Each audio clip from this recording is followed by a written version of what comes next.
Halo sahabat penyusui, bertemu kembali dengan saya Dr. Ameta Drupadi. Kali ini saya akan menjawab beberapa pertanyaan yang terdapat di WhatsApp grup komunitas Bird Club Juli 2019. Pertanyaan pertama dari Bunda Aira. Jika ibu harus isolasi mandiri di rumah, apakah harus dipisah oleh bayinya? Tidak. Ibu dapat menyusui langsung dan rawat gabung bagi bayinya bagi ibu yang termasuk dalam OTG maupun ODP.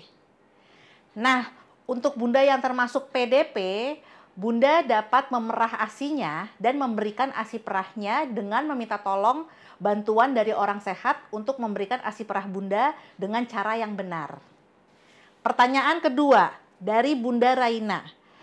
Saya pernah baca, tapi maaf sekali saya lupa sumbernya. Untuk anak di bawah 2 tahun tidak dianjurkan menggunakan masker kain karena akan menyulitkan bernafas dan belum lihai melepas maskernya sendiri. Sebaiknya bagaimana protokol untuk membawa anak di bawah 2 tahun saat harus keluar rumah? Nah, caranya yang pertama, batasi paparan dan hindari keluar rumah jika tidak perlu. Yang kedua, jika butuh keluar rumah, tutupi gendongan bayi maupun car seat dengan selimut yang membantu melindungi bayi tetapi bukan bayinya, sehingga bayi dapat bernafas dengan nyaman. Jangan meninggalkan bayi di dalam mobil atau kapan saja ketika bayi dan gendongan tidak dalam pandangan langsung. Yang ketiga, sering cuci tangan menggunakan sabun dan air mengalir minimal 20 detik. Bersihkan secara rutin permukaan yang sering disentuh oleh bunda seperti gagang pintu, handphone atau gadget, dan benda-benda lain yang sering bersentuhan dengan bunda. Ajari anak yang lebih besar untuk menghindari menyentuh wajah, mulut, dan hidung. Jika orang tua tidak dapat meninggalkan bayi di rumah dan terdesak untuk pergi, waktu pergi dipersingkat dan selalu atur jarak 1-2 meter dengan orang lain. Dan jangan lupa, ingatlah selalu mencuci tangan, baik untuk bunda maupun untuk anak bunda yang lebih besar, adik, kakak, maupun bayi bunda setelah kembali ke rumah. Pertanyaan ketiga dari Bunda Aisyah. Misalnya ada ibu menyusui positif COVID dan harus diisolasi di rumah sakit, apakah pumping bisa dilakukan pada kondisi isolasi? Sedangkan yang kita tahu di ruangan isolasi saja tenaga medis yang masuk harus menggunakan APD. Nah, pumping boleh dilakukan selama situasi dan kondisinya memungkinkan. Pertanyaan keempat dari Bunda Aisyah. Kalau memang kondisi mengharuskan pemberian ASI menggunakan donor ASI, apa saja syarat yang harus diperhatikan agar bisa mendapatkan ASI donor dari orang yang sehat saat kondisi pandemi? Dan apakah sudah ada regulasinya? Terima kasih, Dok. Regulasi tentang donor ASI secara resmi di Indonesia belum ada. Namun dari secara medis, demi menjamin kelayakan sebagai donor ASI, diperlukan screening. Baik screening fisik dari tes darah untuk membuktikan terbebas dari penyakit seperti HIV, AIDS, hepatitis B, hepatitis C, sifilis, sitomegalovirus, serta screening kesehatan mental. Dan juga jangan lupa tes COVID buat pendonor ASI. Hal ini diperlukan untuk memastikan agar ASI donor tidak menjadi media penularan penyakit. Pertanyaan kelima dari Bunda Gita. Dok, sebentar lagi cuti melahirkan saya sudah selesai. Saya kerja di rumah sakit, apakah aman buat pumping di sana? Lalu bagaimana prosedurnya jika saya sudah sampai di rumah? Nah, untuk melakukan pumping di rumah sakit boleh dilakukan dengan syarat-syarat bunda harus menjaga kebersihan dan higienitas dari alat pumping dan alat penampung ASI-nya. Dan bunda bisa melakukan pumping setiap 3-4 jam sekali.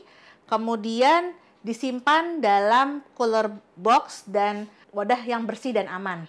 Nah, pada saat sampai di rumah, bunda bisa menyimpan ASI perahnya di dalam kulkas, baik di chiller maupun di freezer.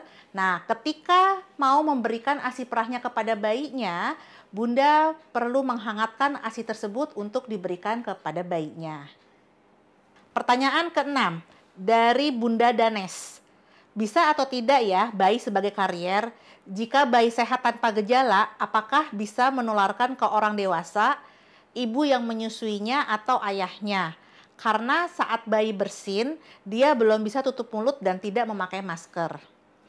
Nah, bisa menjadi karier jika bayi kontak dengan ODP, OTG, bahkan dengan PDP dan juga orang yang terkonfirmasi positif dengan COVID-19. Pertanyaan ke-7 dari Bunda Danes. Adik saya tanggal 12 April baru pulang dari negara yang jumlah pasien positif COVID-nya sangat banyak. Dia memang isolasi mandiri di hotel dekat rumah selama 2 minggu ke depan. Tapi suami saya sering mondar-mandir ke sana untuk mengantar makanan. Apakah bahaya untuk anak saya ketika suami saya pulang ke rumah? Berapa lama harus menunggu sampai adik saya boleh bertemu anak saya?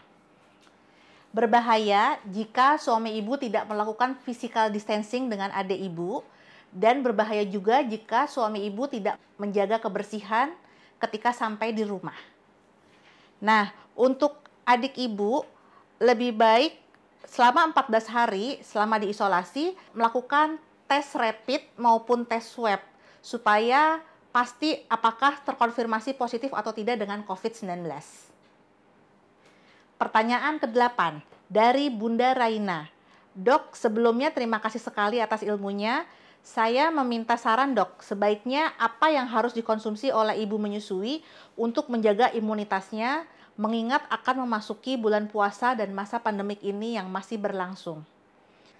Nah, Bunda bisa mengkonsumsi makanan dengan gizi seimbang dan vitamin-vitamin maupun mineral sesuai dengan makanan yang Bunda konsumsi sebelum bulan puasa.